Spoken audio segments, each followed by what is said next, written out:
hello hello कैसा ना पहले टूरी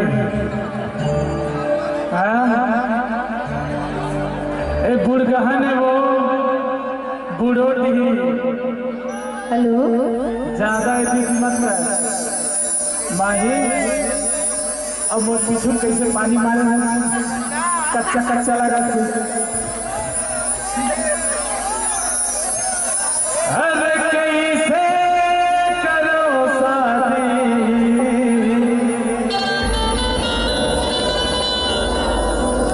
तुझी के बंगला बड़े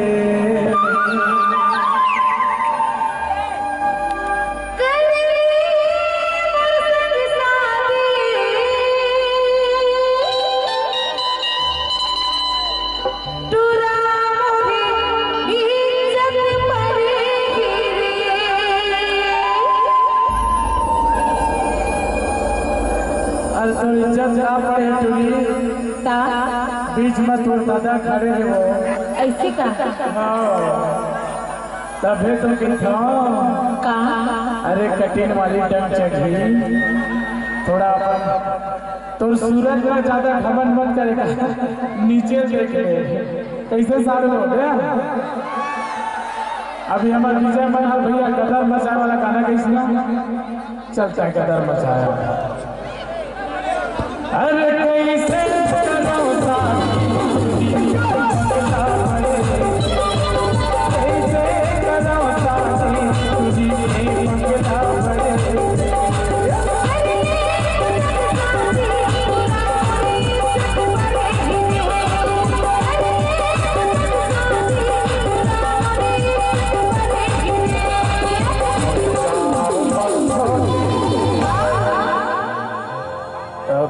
टूरी मोर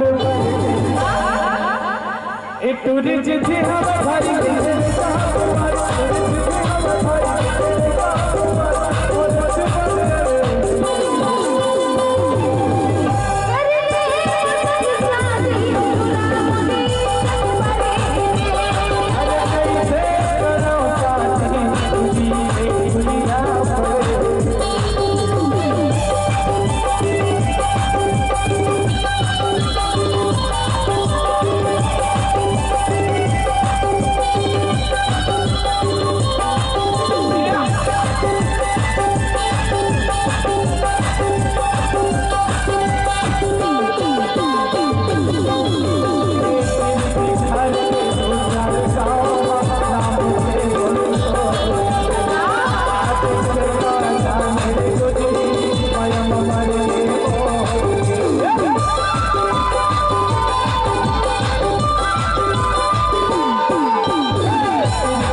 यदि मैं बारात ले जाऊं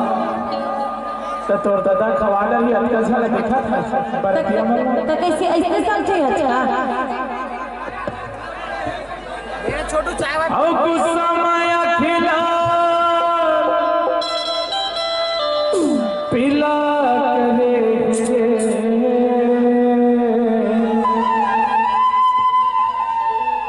अरे कैसे कलाऊं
बचा घासीदास बाबा औ गुस्सा माया खिला का बताओ औ फुर्सत मां इला कहे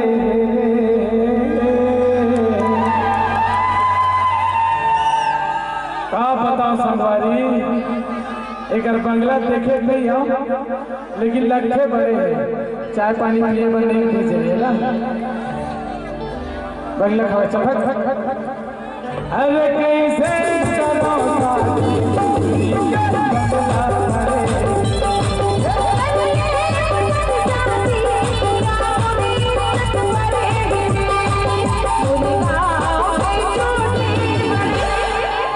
सब टूट